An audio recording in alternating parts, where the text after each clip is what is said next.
예, 오늘은 지금 찍을게.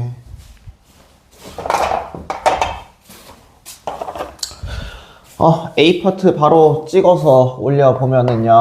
A파트에서는 조선 건국 먼저 찍어서 올릴 거야. 그래서 1388년도에 이제 국민왕이 죽고 나서 당시에 이제 우왕이 즉위를 하게 됐는데, 이 우왕 시기 때 중국에서도 명나라라는 나라가 새로 등장하게 됐었다라고 이야기를 했었지. 근데 이 명나라가 당시에 천령위 이북 지역을 요청하게 되니까, 이쪽 땅을 요청을 하게 되니, 이제 고려 입장에서는 아니 신생 국가가 왜 지금 옛날에 우리의 영토를 우리 다시 되찾아왔더니만 왜 또 욕을 하는 거지? 라는 명목하에 명나라를 정벌하자라는 요동정벌이라는 내용이 나오게 되는 거야. 그러니 당시 집권자였었던 최영은 이렇게 얘기했지. 우리가 요동을 정벌합시다 라고. 그런데 이 최영의 요동정벌을 반대했었던 장군 한 명이 있었는데, 그 장군이 최영의 충직한 신하 중 한 명이었었던 이성계였었던 거야. 그래서 이성계는 이렇게 얘기해요. 우리가요 지금 너무 감정적으로 대응을 한다. 그리고 요동정벌을 하는 데 있어서 네 가지의 불가론이 있습니다 라고 해서 사불가론을 내세우게 돼.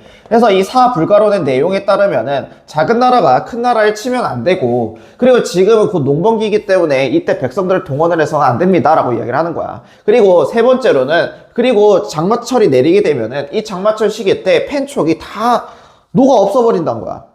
마지막으로는 지금 우리가 북방 지역에 군사를 보내면은 남쪽에 있는 왜구들이 쳐들어올 것이니 이거는 절대 안 됩니다 라고 이야기를 한 거야. 그래서 최영이 어쩔 수 없이 자신이 직접 군대를 이끌고 요동을 정벌을 하려고 했는데, 당시 왕이었었던 우왕이 최영이 가면은 자신을 노리는 세력들이 자신을 죽일 것 같은 거야. 그래서 최영을 보내지 못하게 되니까 어쩔 수 없이 최영은 아이러니하게도 자신의 충직한 신하이자 자신의 뜻을 반대했었던 이성계 보고 이 요동정벌의 대장군을 맡게 되는 거야. 그래서 이제 이 이성계가 군대를 이끌고 위화도를 가게 되는데, 이 위화도에서 머물려고 하다 보니까 안 그래도 장마철이라서 비가 계속해서 내리고 그 과정 속에서 군사들이 계속해서 죽게 되니 이건 답이 없다라고 생각해서 위화도에서 회군을 하게 되는 거야. 그리고 이렇게 회군했었던 이성계는 당시에 권력자였었던 최영을 죽이게 되는 거지. 그리고 자신이 직접 권력자가 됐었다라고 보면 되는 거야. 그러면 이때 당시 시기, A파트 요 시기 때는 원간섭기에서 국민당 체제로 넘어갔었고, 그럼에도 불구하고 아직 권문세족들이 많았잖아.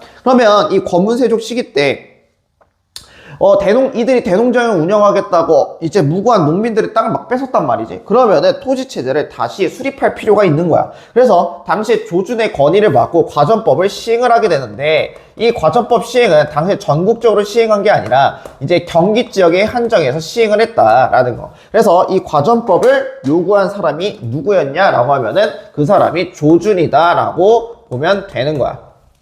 이랬었어. 그러면은 이렇게 하고 나서 이제 이성계파를 이렇게 도와줬었던 이들이 있었는데, 그들이 누구였냐면 신진사대부였었던 거야. 근데 이 신진사대부들이 이성계가 권력을 잡는 것까지 동의를 했어. 근데 그 이후에 이 고려의 개혁의 방향성을 두고 두 개의 파로 나눠지게 됐었던 거야. 그러면은 한쪽 파는 온건개혁파라고 부르고, 그리고 한쪽 파는 급진개혁파라고 부르는 거야. 그러면은 둘 다 사대부인데, 이 차이점이, 온건개혁파는 자 나는 개혁엔 찬성을 해. 그렇지만 이 고려라는 나라를 멸망시키고는 안 된다 라고 이야기를 하는 거야. 그래서 고려를 유지하자는 쪽이 온건개혁파고, 대표적인 사람이 누가 있었냐면 정몽주라든가 아니면 국민왕 시기 때 성균관을 만들었었던 이색이 있었던 거야.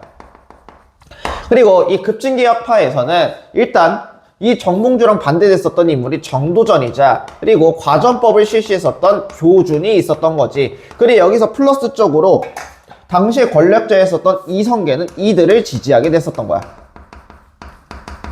근데 정도전 입장에서는 새롭게 나라를 세웠을 당시에 그 나라의 정치의 주체는 누가 돼야 되냐면 재상이 중심이 됐어야 돼. 근데 이 재상이 중심이 되려고 하면은 밑에 있는 똑똑한 신하들이 많아야 되는 거야. 근데 당시 사대부 계층 중에서 똑똑한 사람들은 다 정몽주학파 계열이었던 거지. 그러니 정도전 입장에서는 정몽주가 반대하는 거에 있어서 설득할 수밖에 없었던 거야. 근데 이에 답답함을 느꼈었던 인물 한 명이 있었는데, 그게 바로 이성계의 다섯째 아들이었었던 이방원이었었고, 이방원이 정몽주를 성주교에서 죽여버리게 됐었던 거야. 그래서 결국에는 자신들의 걸림돌이 사라지게 되면서 1392년도에 이성계가 조선을 건국을 할 수 있게 되었었다라고 보면 되는 거야. 그래서 이렇게 조선을 건국하고 나서 태조 이성계가 이제 느끼기에는 지금 개경에서는 더 이상 있으면 안 되겠구나라고 생각을 해서 이제 정도전이나 밑에 있는 도선 스님을 시켜가지고 내가 수도를 어디로 이주하면 좋을 것이냐라고 이야기를 하게 되는 거야. 그래서 결국에 찾은 곳이 지금의 서울이자 한양인 1394년에 이제 한양으로 수도를 천도를 하게 되는 거야. 그러면은 조선 건국 후에 한양에 천도했다. 요게 이제 시험 문제에서 순서 문제로 많이 나오니까 알아두면 되는 거야. 그래서 이렇게 한양을 천도했었던 태조대왕께서는요, 여러 가지 정책을 실시하게 되는데, 근데 이러한 정책 실시의 모델이 누구였냐면은 정도전이 모델이었어. 그럼 이 정도전이랑 인물은 누구냐라고 하면은 방금 얘기했듯이 신진 사대부 중 한 명이었었고, 그리고 얘는 신진 사대부였기 때문에 뭘 싫어했어? 불교를 싫어했어. 그래서 이 불교를 싫어해갖고 불교 싫어해서 불시자편을 얘기를 했었다라는 거. 그리고 자꾸 명나라가 간섭을 하게 되니 우리 요동 정벌을 해야 됩니다. 그래서 요동을 정벌을 주장했었다라는 게 정도전이었었던 거야. 그래서 재상 중심을 외쳤었던 정도전. 근데 이러한 정도전의 재상 중심 정치가 마음에 들지 않았던 사람이 한 명 있어. 그게 바로 이제 이성계의 다섯째 아들이었었던 이방원이었던 거야. 근데 설상가성으로 이성계가 왕에 오르고 나서 이제 자기가 죽고 나서 다음 왕을 누구로 세울 것인가, 즉 세자를 자신의 어머니가 낳은 형제들이 아니라 후첩으로 나왔었던 왕비의 아들로 임명을 해본 거야. 심지어 막내 아들로, 정도전의 입김으로 인해서. 그러니 여기서 불만을 느꼈었던 이방원인데 요동정벌을 하겠다고 이방원의 사병을 내놓으라고 하네. 그래서 이를 구실로 이방원이 태조 시기 때 제1차 왕자의 난을 일으키게 되는 거야. 그래서 이방원이 일으켰었던 제1차 왕자의 난을 통해서 이방원은 당시 최고 권력가였었던 정도전을 이때 죽여버리게 되는 거야. 그리고 나서 자기가 바로 왕에 오르면 눈치가 보이니 자신의 둘째 형이 왕에 오르게 되는데 그게 바로 정조였었던 거야. 정종이었었어. 그래서 정종이 조선 제2대 임금으로 올라오게 됐었다. 근데 이 정종 시기 때도 왕자의 난이 한 번 더 일어나게 돼. 이게 제2차 왕자의 난이야. 그러면은 지금 이방원은 자신의 형을 안 치고 어느 자리에 갔냐면은 자기가 세자의 자리에 올라. 근데 이거에 불만이 있었던 넷째 형이 이 왕자의 난을 통해서 이방원을 치려고 했는데 이방원이 이걸 다 진압을 하게 돼. 그리고 나서 자신의 형을 용서를 해줬었어. 그래서 이 제2차 왕자의 난을 계기로 정종이 물러나게 되고, 그리고 나서 태종 이방원이 태종이라는 이름으로 즉위를 하게 됐었던 거야. 물론 태종이라는 이름을 즉위한 건 아니야. 죽고 나서 받았으니까. 어찌됐든 간에 태종 이방원 입장에서는 자신은 완벽하게 엄청난 왕의 권한을 누리고 싶어. 왕권을 강화를 하고 싶은 거야. 그래서 이때 당시에 왕권을 강화하고자 육조직계제라는 걸 실시를 하게 되는 거야. 그럼 여기서 말하는 육조직계제란 뭐냐면은 당시에 조선의 시스템이 뭐였냐면은 왕이라는 존재가 있고, 그리고 그 밑에 의정부가 있어요. 그리고 이 의정부 밑에 육조가 있단 말이야. 그러면은 이 육조 같은 경우 정책을 행정 업무를 담당을 해. 그리고 의정부에서 삼정승들이 이거에 대해서 어떻게 하냐면은 총괄하고 왕한테 보고하는 역할이었었거든. 그럼 기존의 육조에서 의정부한테 얘기를 하는 거야. 그리고 의정부에서 딱 보고 나서 인사권한이나 이런 것들을, 인사권이나 군사권한은 왕이 살펴봐야 하기 때문에 그런 것들은 왕한테 올려. 근데 그 외에 잡다한 것들은 이제 육조에서 보고가 올리면 의정부에서 다 처리를 하게 되는 거야. 근데 이렇게 되면은 이 삼정승 애들이 인사나 군사로 자신들이 처리를 해버릴 수 있는 그런 불상사가 오르고, 그러면서 이 밑에 있는 신하들의 권력이 오를 수도 있단 말이야. 그래서 그걸 보기 싫었었던 태종은 그냥 의정부 거치지 말고 자신한테 다이렉트로 이야기하라 라고 이야기를 하는 거야. 그러면서 이러한 체제를 만들었고, 그리고 두 번째로 이제 태종 시기 때는 호패법이라는 게 있어요. 지금의 신분증이라고 생각하면 되는데 이때 이 호패법을 실시를 하게 되는 거야. 그리고 이 호패법과 함께 자신도 겪었었던 사병을 이제 자신이 이미 다 끝냈잖아. 다 했어. 근데 자신과 같은 애들이 또 사병을 일으키면 안 되잖아. 그래서 이때 사병을 협파를 하게 됐어. 사병을 협파하게 되고, 그리고 양전 사업을 실시를 하게 돼. 그래서 백성들한테 세금을 걷기 위해서 호패법과 양전 사업을 실시하였었다라고 보면 되는 거야. 그리고 나서 태종의 최고의 업적 중 하나지 이제 네 번째 임금으로 세종대왕님께서 즉위를 하셨었다라고 보면 되는 거야. 그래서 세종대왕께서는 이제 태종 시기 때 만들어 놨었던 강력한 왕권을 그대로 잘 물려받았고, 그러면서 신권을 완벽하게 조화시키겠다라고 이야기를 했고, 그게 실제로 되게 되지. 그래서 태종 시기 때는 의정부 서사제라는 거를 실시를 하게 되는 거야. 이게 이제 완벽하게 됐었던 거지. 어떻게 보면 정도전이 그렸었던 모델이 완벽하게 됐었던 거야. 정도전은 조선을 세울 때 왕을 중심으로 한 민봉 정치를 주장했었어. 이게 왕도 정치이자 민본 정치였었던 거야. 이걸 주장을 했었는데 이거를 세종대왕 시기 때 완벽하게 실시를 하게 됐었다라고 보면 되는 거고, 이 의정부 서사제를 바탕으로 해서 집현전을 설치를 해서 인재를 육성을 할 수 있게 돼. 그래서 이 집현전에서 일했었던 사람들을 바탕으로 해서, 물론 세종대왕께서 거의 다 주도를 했다라고 이야기는 하지만 후민정음이 이때 창간이 됐었다라고 보면 되는 거야.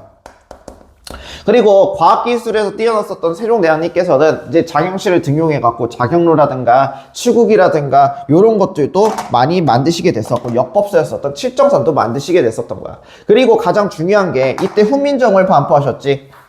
그래서 이 훈민정음 반포하면서 같이 나온 게 훈민정음 해례본이다 라고 생각을 하면 되는 거야. 그 외에도 많아. 뭐 이제 뒤에서도 배우겠지만 세종대왕님 시기 때 군사적으로 영토를 확장을 하셨게 됐는데, 그게 바로 사군 육진을 개척을 하셨지. 그래서 이 사군 육진 같은 경우는 북동쪽에 있었던 여진족들이 자꾸 조선인들을 괴롭히게 되니까 당시에 최윤덕 장군을 김종서 장군을 보내서 이제 북동쪽에 사군육진을 개척을 하게 됐고, 그리고 쓰시마 섬을 토벌을 하게 됐었지.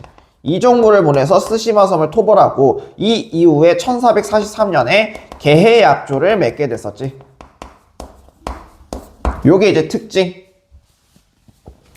그리고 세종대왕이 이제 돌아가시게 되고 나서 문종 그리고 단종으로 이어지게 되는데, 이 단종 시기 때는 이제 세종의 둘째 아들이었었던 수양대군이 난을 일으키게 되는 거야. 그래서 이거를 계유정난이라고 부르는데, 이 계유정난으로 단종이 폐위되게 되고, 일곱 번째로는 세조가 즉위를 하게 됐었다라고 보면 되는 거야. 그럼 세조는 기존에 있었던 왕의 틀을 완벽하게 무너뜨린 왕이기 때문에 이때 당시엔 불안해요. 그러니 왕권을 압도적으로 강화를 해야겠다라고 느껴서 태종대 실시했었던 육조 직계제를 다시 재실시를 하게 되는 거야.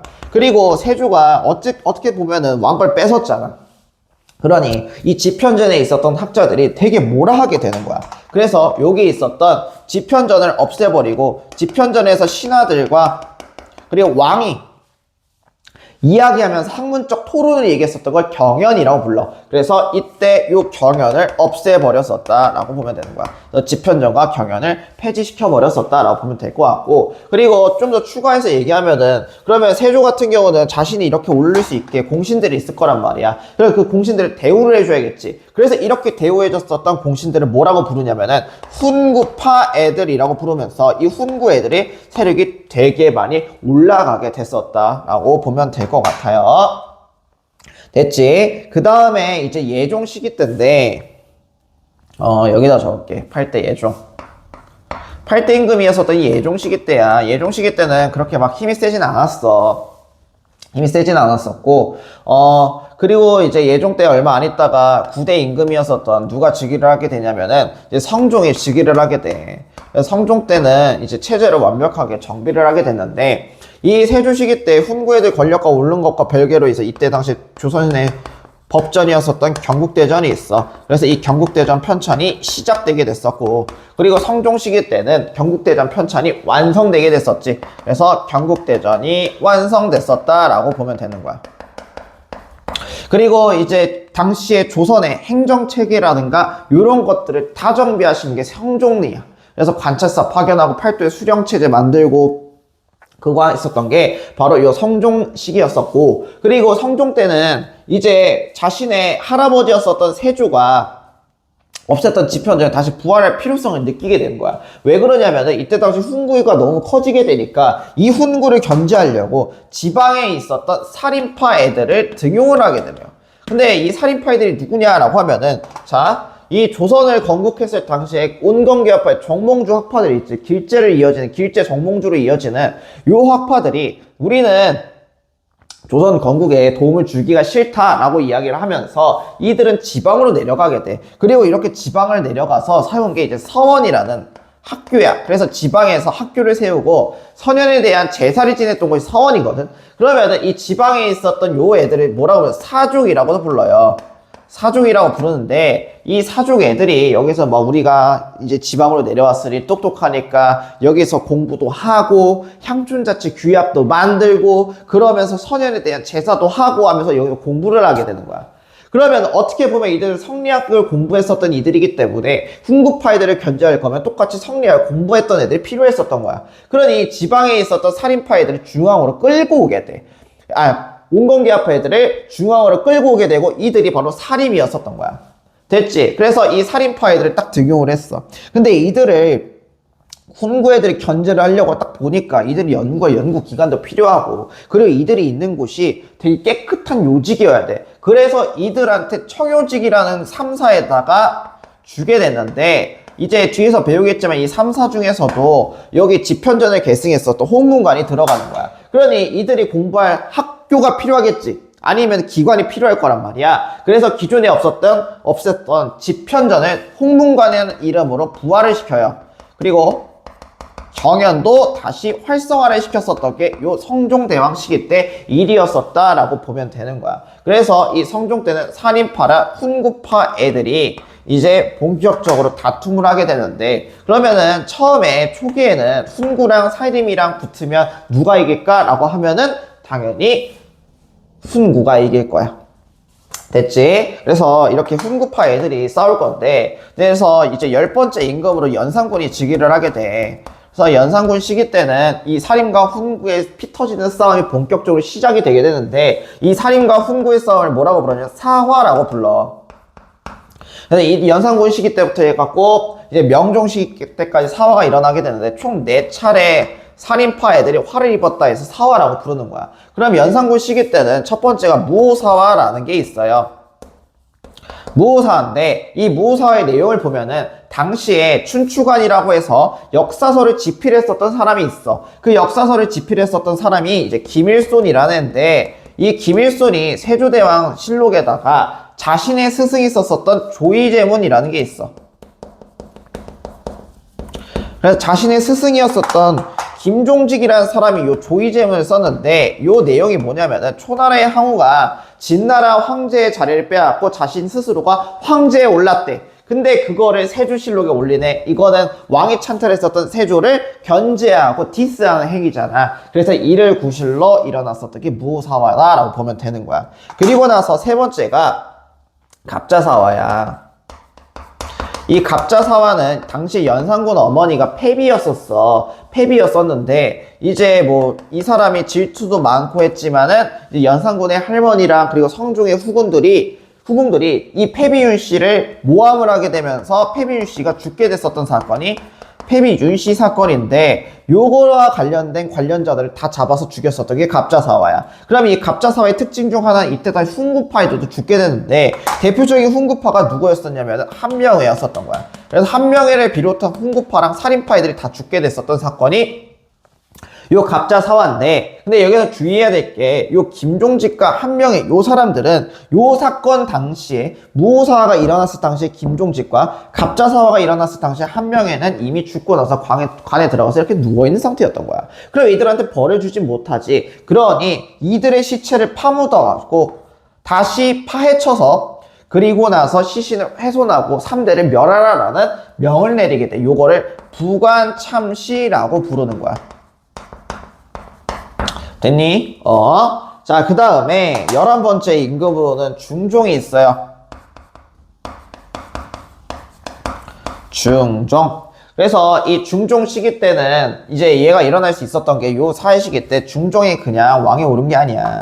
이 밑에 있었던 훈구 애들이 연산군에 이런 폐악질이 너무 심하게 되니까 안 되겠다. 도저히 답 없으니 얘를 물려내겠다 해서 중종 방정을 일으키게 돼. 훈구파 애들이. 그래서 이 중종 반정으로 즉위를 했었던 게 이때 중종이다라고 생각을 하면 되는 거고. 그래서 이 중종 시기 때는 중종이 자연스럽게 훈구한테 끌려가게 돼. 근데 나는 이대로 훈구한테 끌려갈 수 없다 라고 생각했었던 중종이 이 연산군 시기 때 성종 때 등용됐었던 살인파들이 싹 다 숙청됐거든. 그래서 중종이 새로운 살인파를 찾게 돼. 그게 바로 조광조였었던 거야. 그래서 조광조를 등용하게 되고 요 조광조가 개혁을 하게 되는 거야. 그러면 요 조광조의 개혁은 시험 문제에 정말 많이 나오기 때문에 알아둬야 돼요.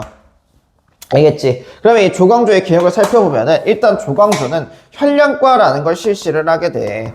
그래서 이 현량과에 따르면은 저기 있는 사람 저기 좀 똑똑해 보이는데 우리가 그냥 과거를 치는 것보다는 그냥 기용하는 게 맞지 않을까요? 왜? 저 사람이 똑똑은 해요. 근데 과거를 보면 합격은 못할 것 같아요. 왜냐면 저 사람 가난하거든요. 근데 제가 와서 교육시키거나 여기서 교육하면은 그 누구보다 과거를 치렀었던 그 누구보다 잘할 것 같으니까 등용하시면 안 되겠습니까? 그래서 추천제도인 거야. 그래서 이게 현량과다라고 보면 될 것 같고, 그래서 조광조가 보기에 이 훈구파 애들의 임명권이 있단 말이야. 근데 이 훈구 임명장을 보니까 그냥 마구잡이로 넣어놓은 애들이 너무 많은 거야. 그러니 이렇게 거짓으로 훈구가 된 애들은 다 잡아드려야 됩니다 라고 해서 이거를 위훈이라고 불러. 거짓 위자야. 거짓으로 훈구가 된 애들을 없애버려야 돼요. 이거를 이제 명단에서 없애버려야 됩니다 라고 얘기했었던 게 위훈 삭제다 라고 보면 되는 거야.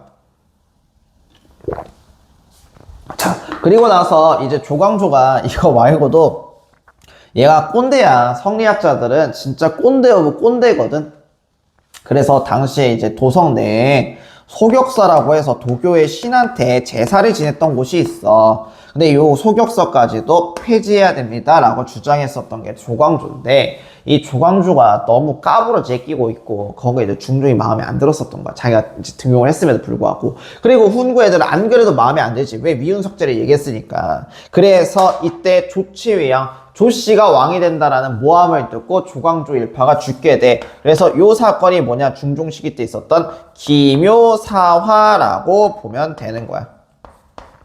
됐지? 그 다음에 이제 12대 임금 명종, 12대 임금 예종, 그 다음에 13대 임금으로 명종이 즉위를 하게 되는데, 당시에 이때는 소윤과 대윤으로 나눠지게 돼. 그래서 소윤의 윤임일파와 대윤의 윤원영 일파가 있는데, 요 소윤과 대윤 싸움에서 대윤이 죽었었던, 다 없어졌던 사건을 뭐라고 부르냐면은 요거를 을사사화라고 부르는 거야.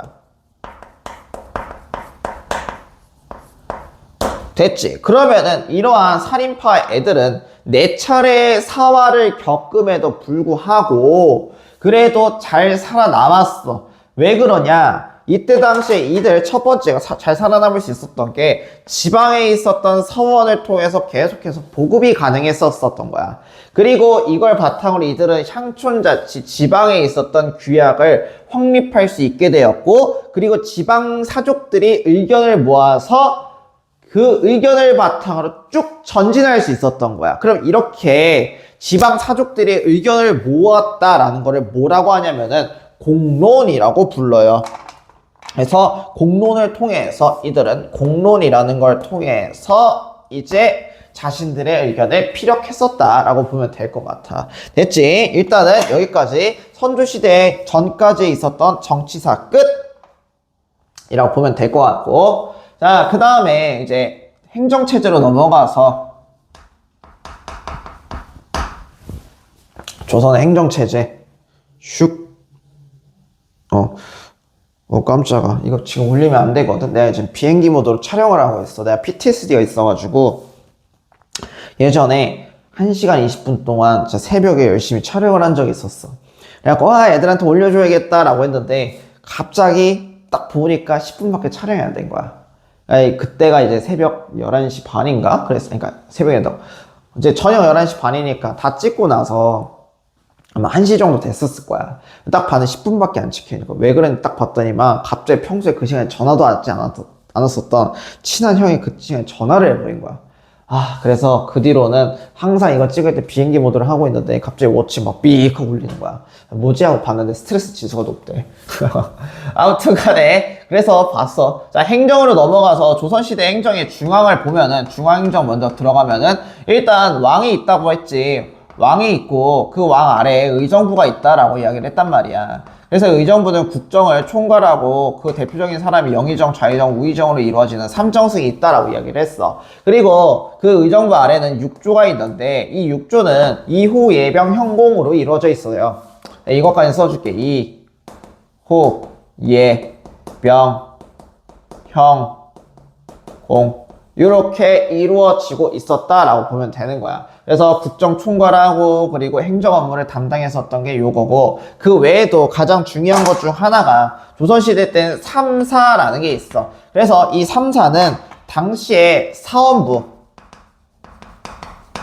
그리고 사관원 그리고 홍문관으로 이루어지고 있었어. 그래서 이들은 언론기관 역할을 하고 왕권을 견제하고자 왕을 보필하는 역할을 했었던 거야. 그래서 이들을 청요직이라고 불렀었던 거지. 그러면은 이 사원부의 대장을 뭐라고 그래? 대사헌이라고 부르는데, 이 사원부의 역할은 헌자가 붙었기 때문에 관리를 감찰하는 역할을 했었어.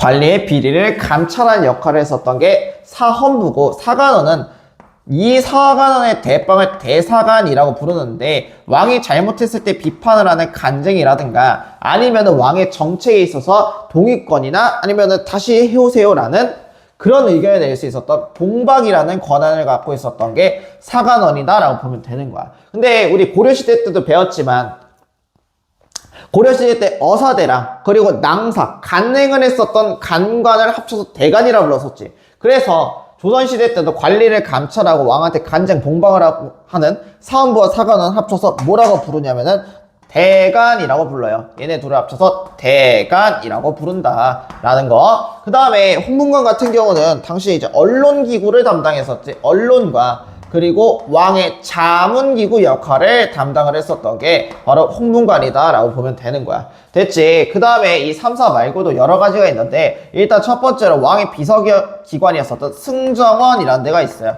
그래서 이 승정원은 왕의 비서기관이자 대빵을 도승지라고 불러요. 그래서 왕의 비서기관 역할을 했었다라고 보면 될 것 같고, 그리고 의금부라는 데가 있어. 의금부라는 데가 있고, 이 의금부의 대빵을 금부도사라고 불러요. 그래서 이 금부도사는요, 왕의 특별 직속 사법기관이야. 그래서 왕 사법 직속기관이다 라고 보면 될 것 같아. 그래서 왕의 사법기구라고 보면 될 것 같고, 그 다음에 그 아래 이제 춘추관이라는 데가 있어. 그래서 이 춘추관이 뭐냐면은 이제 역사서를 편찬을 했던 곳이 이제 춘추관이다. 그래서 이 김일손이 춘추관 서기였었던 거야. 그러니 이제 세조실록과 관련된 내용을 작성을 하고 있었던 거지. 자, 그 다음에 한성부라고 해서 당시에 조선의 수도를 방해했었던 게 한성부의 역할이다 라고 보면 될 것 같고, 마지막으로 성균관이라고 있어. 이 성균관은 조선시대 때 만들어졌다면 yes or no? no야. 알겠지? 공민왕 때 만들었었던 성균관이 그대로 이제 조선시대까지 이루어져 왔었고, 그러면서 조선의 최고 교육기관이 성균관이다 라고 보면 될 것 같아요. 됐지? 자, 그 다음에 이제 지방으로 넘어가서 지방행정.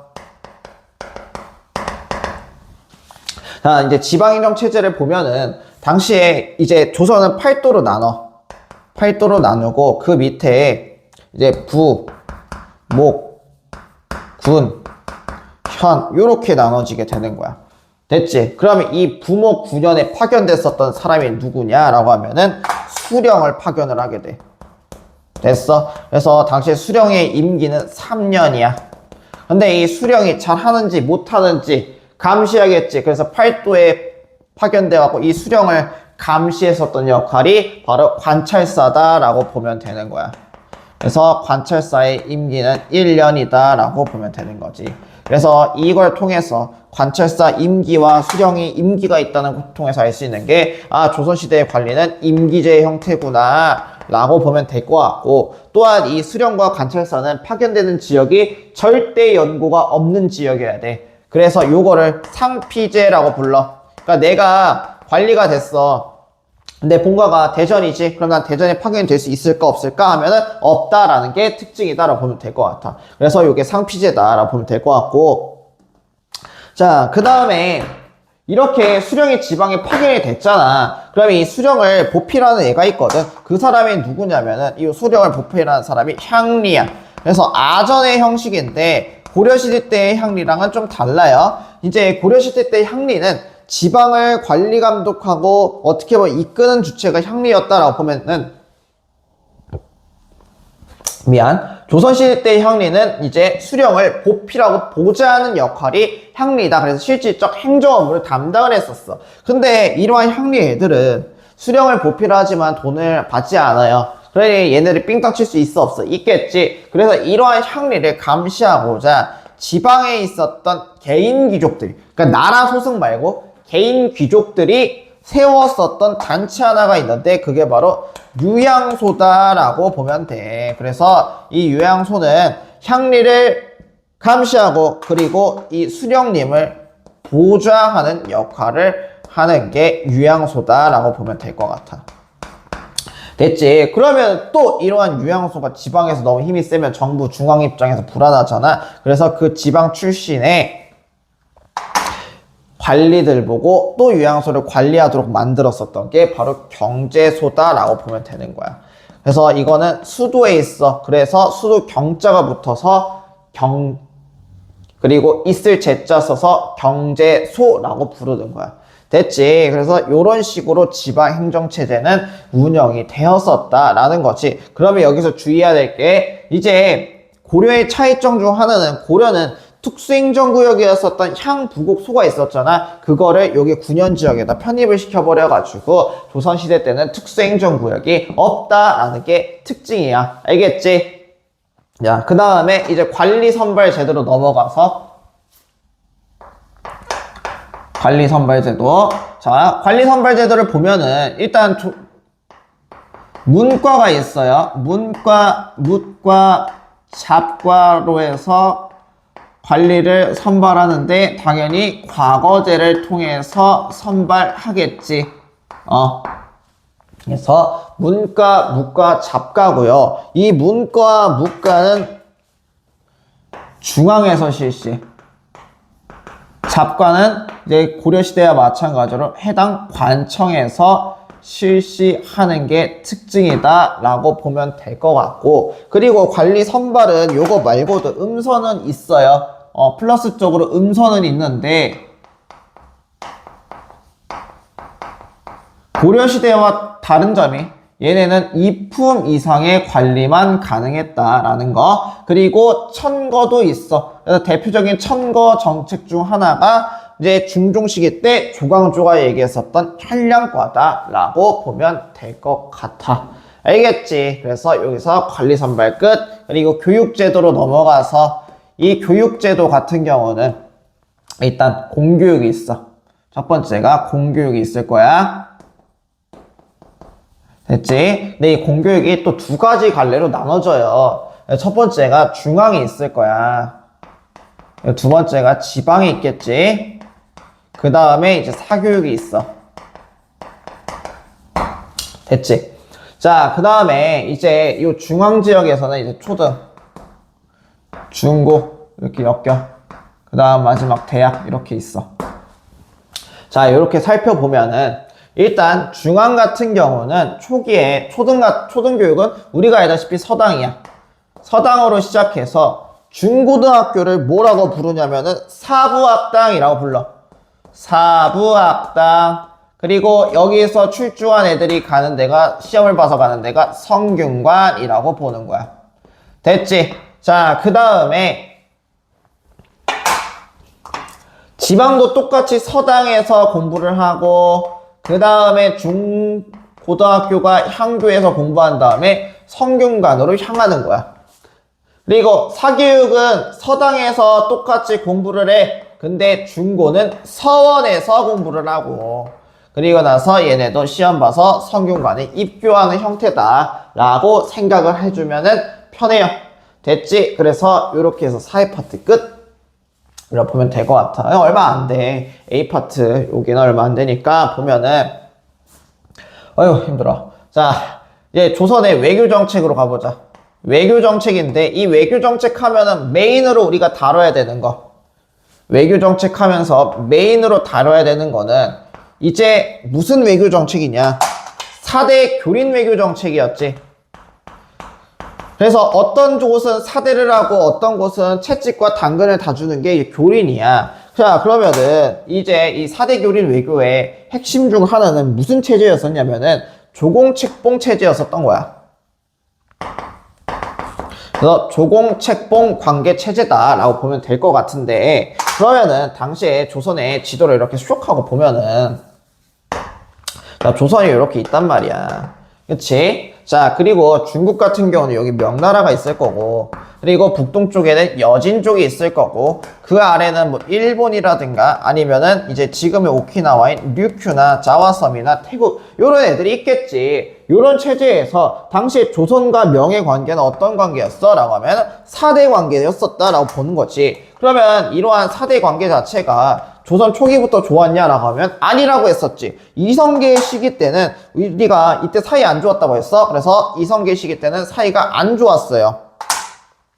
사이가 안 좋아서 그래서 정도전이 요동정보를 주장을 했었던 건데, 이제 태종 이방원 시기 때부터는 사이가 다시 좋아지게 되면서 조공책봉 관계로 4대 관계가 맺어졌다라고 보면 되는 거야. 그럼 이 조공책봉은 조선이 명나라한테 조공을 바친 명나라가 책봉을 하는 관계인 거야. 그럼 이거를 내가 좋은 관계라고 했어? 나쁜 관계라고 했어? 나쁘면서 좋은 관계야. 왜냐면은 이제 당시에 조선은 명나라를 어버이를 섬기고 있었기 때문에 조선이 100만원치 조공을 바치면은 책봉을 500만원치를 받게 되는 거야. 그러니까 머리 한번 슉 하고 숙이면은 400만원치 이득을 보게 되니 당연히 조선 입장에서는 좋게 여기게 됐었던 거지. 됐지. 자, 그리고 나서 이제 뭐 여진이라든가 일본이라든가 유교는 완전히 반대야. 조선 입장에서 가오랑 가오는 부리고 싶었던 거야.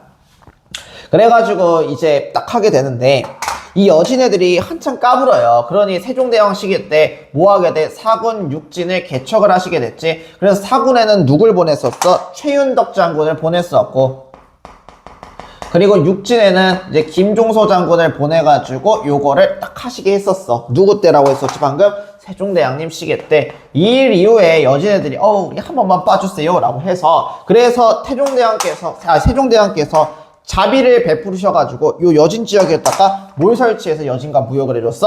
무역소를 설치해서 무역을 해줬었다라고 예전에 이야기를 했었어. 그 다음에 이제 조선과 일본의 관계를 보면은 또 일본 애들도 왜구들이 하도 지들끼리 지지고 볶고 쳐 싸우다 보니까 안 되겠다, 한 번 더 이들을 내가 정벌 해야겠어 라고 해서 이때 스시마 섬을 토벌을 하게 돼요.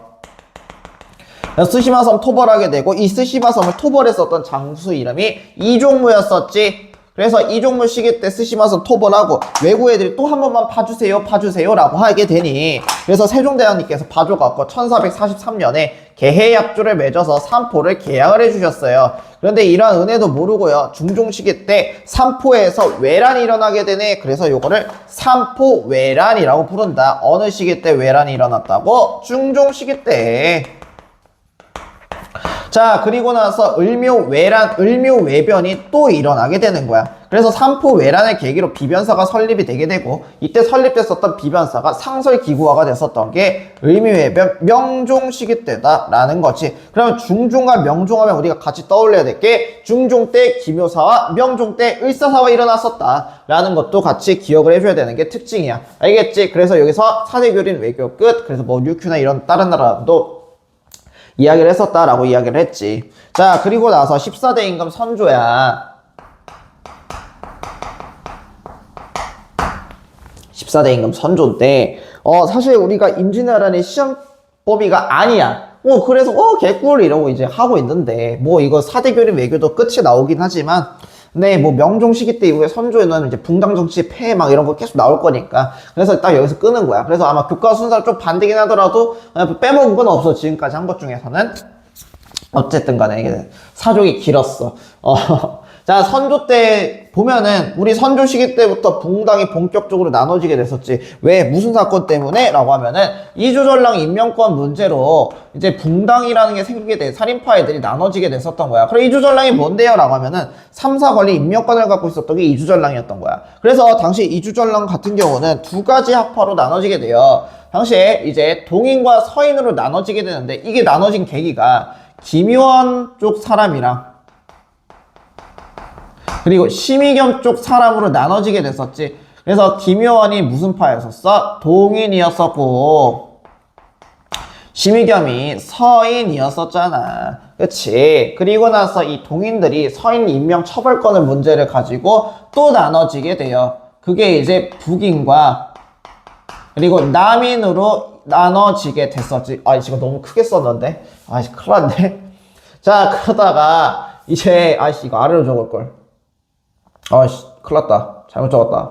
아, 몰라. 그냥 이거 다 이었을게. 자, 그리고 나서 선조가 죽고 15대 임금 때 광해군이 즉위를 하게 됐는데, 이 광해군 시기 때부터 붕당 정치가 피크를 잃었었지. 그래서 광해군 시기 때는 요게 이제 북인이 권력을 잡게 됐었어. 광해군이랑 같이 임진왜란 진압을 했으니까. 그러다가 이제 광해군이 하도 이제 마음에 안 든 짓거리를 하다 보니까 이 광해군을 물러내고 16대 임금이었었던 인조가 반정을 통해서 즉위를 하게 됐었던 거야. 그럼 이러한 인조 반정을 이끌었었던 사람이 누구였냐라고 하면 서인파 애들이었던 거지. 근데 이때 서인파 애들이 이 제하에 있는 이 지방 사족 애들 있잖아. 요 지방 사족 애들한테 이제 모여서 회의하는 걸 산림이라고 이야기하거든. 그러니까 이들이 공론을 만들었던 곳이 산림에서 공론을 만들었던 거야. 그래서 산림을 통해서 공론을 만들게 되는데 요 산림을 통해서 우리 정당에 이렇게 된 거야.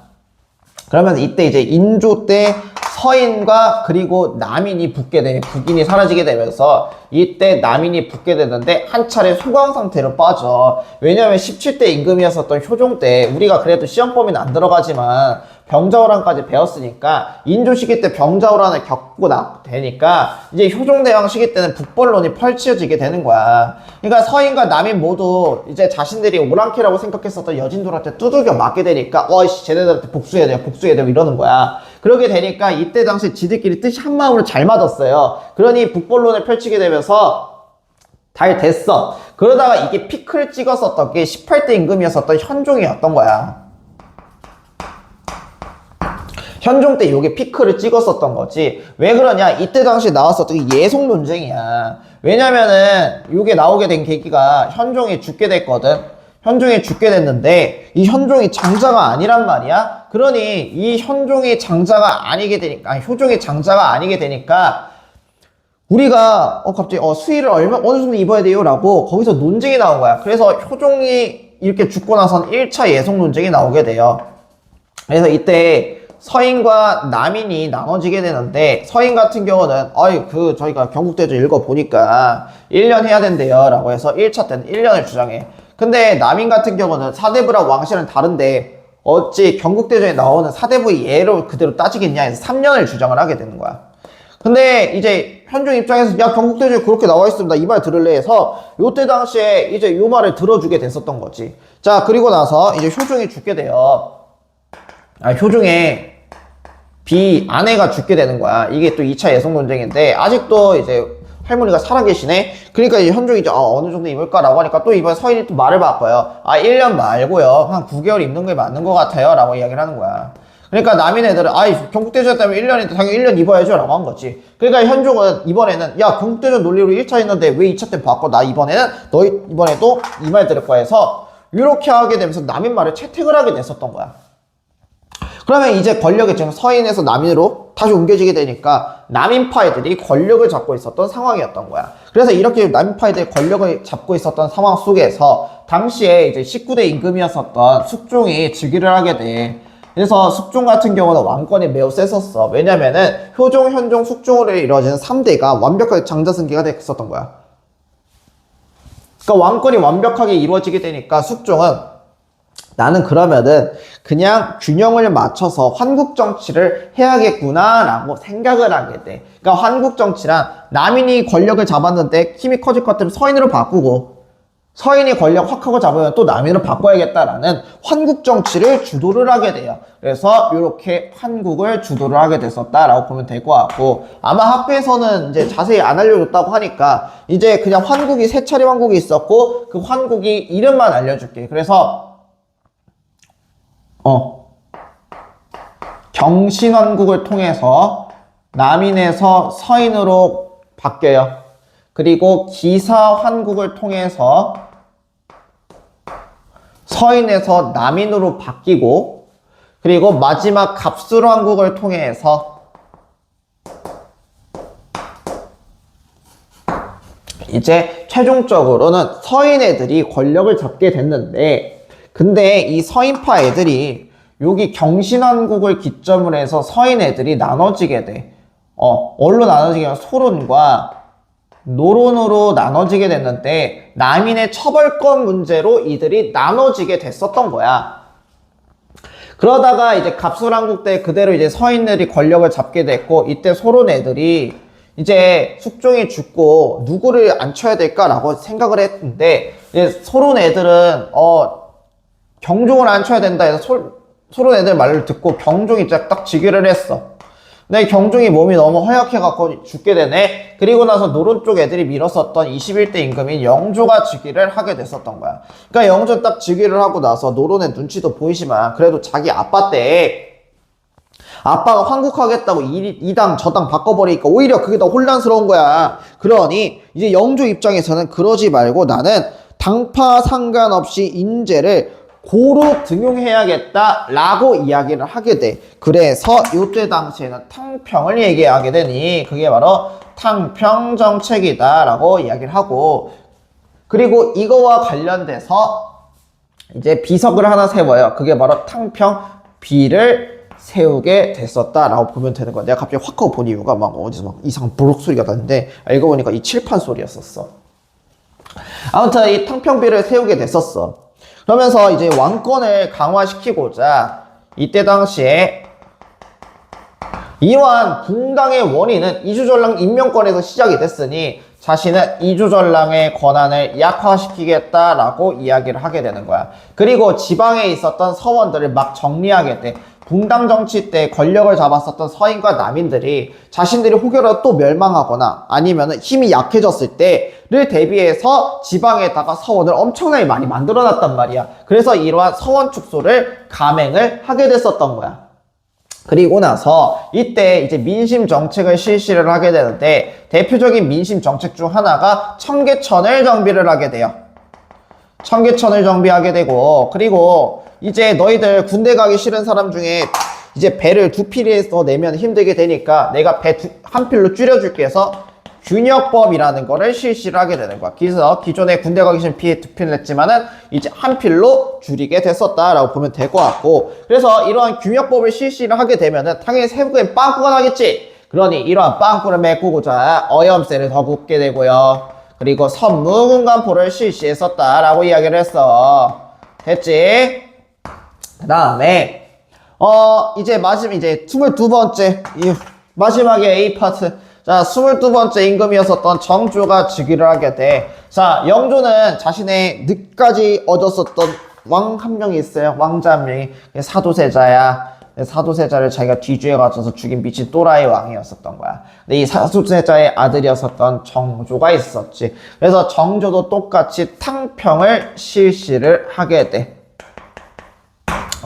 그래서 우리 이제 교과서 보면은 중론탕평, 완론탕평 나오지? 그래서 요거 같은 경우도 영조가 중론인지 정조가 완론인지를 알아둬야 돼. 알겠지? 정조 같은 경우는 오히려 성리학을 바탕으로 인재를 고루하게 등용해서 그 인재를 바탕으로 왕권을 올려야겠다라고 한 거야. 신하들의 세력을 완전히 죽이는 것보다는 차라리 그냥 왕권에 올리는 방법이 뛰어난 유능한 인재들을 등용해서 왕권을 올리는 게 오히려 성리학적으로 맞겠다라고 해서 이런 탕평 정책을 실시를 하게 돼.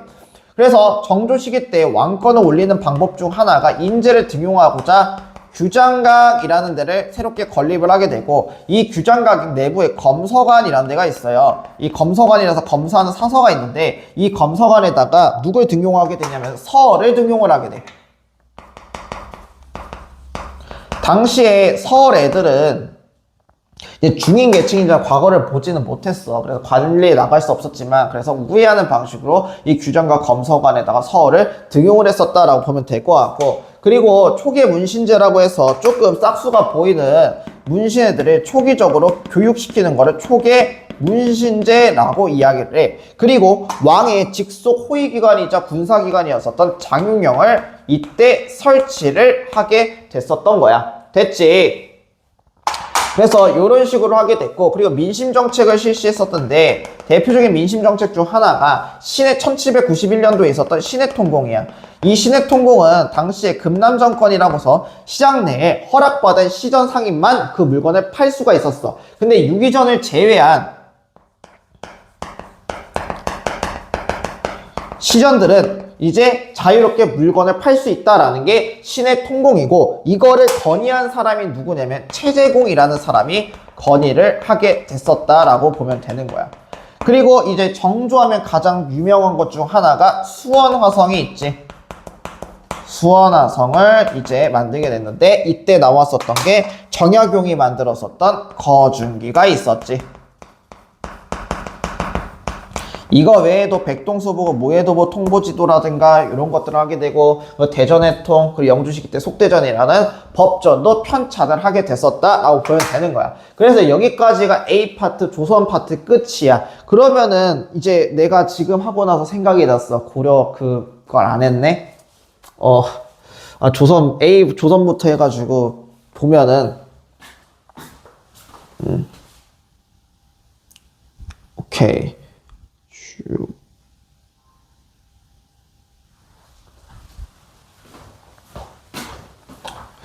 그래서 여기랑 여기 파트에다가 고려의 그런 불교 문화 또 같이 할게. 신나가지고 조선 파트 했는데, 일단 고려의 문화로 들어가면은, 거기 그 뭐였지? 우리 새롭게 시작되는 부분부터 할 거야. 저번 중간고사 때는 안 다뤄, 여기서는. 고려의 불교를 보면은, 고려 불교의 컨셉은 뭐였어? 라고 하면은 교종과 그리고 선종의 통합이었었지. 그래서 광종 시기 때를 보면은 이때 당시 균여라는 사람이 있었어. 그래서 균여가 교종과 선종을 먼저 통합을 하려는 움직임을 보여줬었다라고 이야기를 했어. 그리고 나서 이게 초기야. 그래서 중기로 넘어가서는 대표적인 승려 2명이 있는데, 일단 첫 번째로 의천 스님이 있지. 의천 스님인데, 의천 스님 같은 경우는 당시에 교종과 선종으로 나눠져 있었는데, 이 교종을 뭘로 하나로 통합을 했었지? 해동 천태종입니다. 화엄종으로 통합을 했었지. 교종을 화엄종으로 통합하고, 그걸 바탕으로 뭐하자? 선종을 통합하자라고 했었던 거야. 그래서 교종을 중심으로 선종을 통합하자라고 얘기했었던 게 의천 스님이고, 그래서 나온 게 해동 천태종이었지. 갑자기 이러면 안 되는데. 자, 그래서 이렇게 천태종이 나왔어. 그러면서 미안. 이때 당시에 이거와 관련된 이제 뭐라 해야 될까? 갑자기 그 기억이 안 나냐? 책 하나를 만들게 되는데, 그게 바로 교장을 만드는 거다. 교장을 만든다고 했지. 그러고 나서 주장했었던 게 교종을 통해서 교리를 읽고 그리고 바탕을 수행하자는 교감겸수를 주장했었던 게 의천 스님이었었던 거야. 근데 의천 스님이 돌아가시고 나서는 이게 제대로 되지는 않았었지. 자, 그 다음에 진울 스님이 있었어. 그래서 이 진울 스님 때는, 진울 스님은 선종을 통해서 교종을 통합하자라고 이야기를 했었고, 그러면서 결사하신 게 수선사라는 거를 결사를 하셨었지. 그래서 수선사를 결사를 하시고 나서 이때 주장했었던 교리 내용이 뭐였냐면은 도노점수 그리고 정해쌍수를 주장을 하셨어. 그래서 이렇게 바탕이 됐었던, 이걸 바탕으로 나왔었던 진울이 만든 불교를 뭐라고 불렀으면 조계종이라고 불렀었지.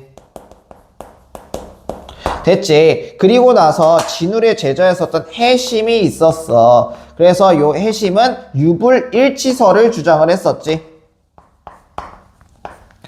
유불일치설을 주장을 했었어. 그래서 유교와 불교는 하나예요 라고 얘기했었고, 이게 훗날에 성리학에 영향을 줬어. 성리학 보급에 영향을 줬었지. 됐지. 이제 그 다음에 요새가 있어. 이 요새 같은 경우는 이제 여기 천태종을 중심으로 해서 뭘 만들었냐면은 백년사라는, 강진에다가 백년사를 결성을 주도를 했었다라고 보면 되는 거야. 됐지? 그 다음에 이제 유교로 넘어가서, 유교 같은 경우는 많이 해서 쉬워요. 자, 초기 같은 경우는 뭐 나왔어? 초기?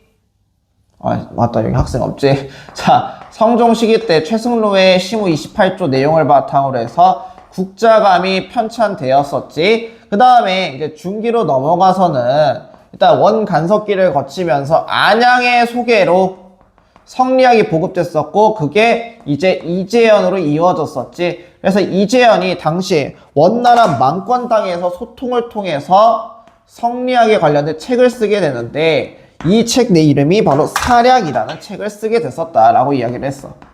그래서 이거를 이색한테 전파하게 되면서 이색이 신진사대부로 갖게 됐었지. 그 다음에 이제 요거 말고도 그 외 기타 지역을 보면은 일단 성왕신이 있지. 그래서 성을 지키는 성왕신이 있고 그걸 통해서 만든 게 성왕사가 있고 그 다음에 이제 유명한 게 이제 도교.